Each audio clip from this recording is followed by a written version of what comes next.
Only one of Mario's hats is pure red. Hello, and welcome to a fact you may never have considered in your entire life, but which you will now be noticing every single time you ever see a plumber jumping around in a Nintendo game. While we all know that Mario wears a red shirt, red hat and blue overalls, nearly every time the character has appeared in his own series, that red has been a different color. Which is a neat and interesting thing to know, and you've probably already known that as well. But did you also know that only once in his entire career has Mario worn pure red?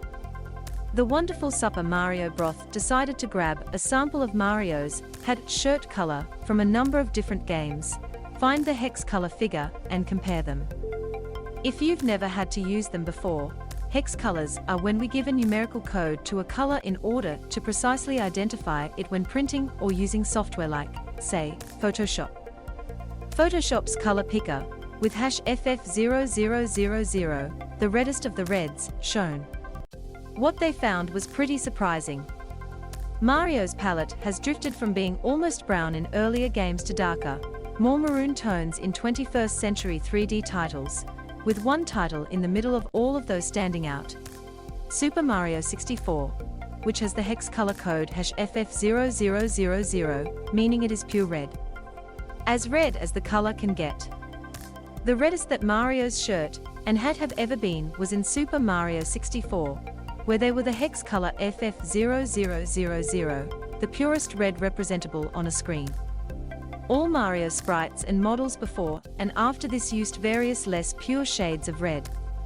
BFPKZLRKCM, Super Mario Broth, March 8, 2022. There's something pleasantly circumstantial about the game many longtime fans would consider the purest 3D Mario experience, having such a literal representation of that purity displayed on Mario's hat. Almost as interesting as this find, though, are some of the disclaimers the blog had to add underneath. Like the fact the NES game's colors appear differently on every device, and there is in fact no standardized conversion of those colors to hex values.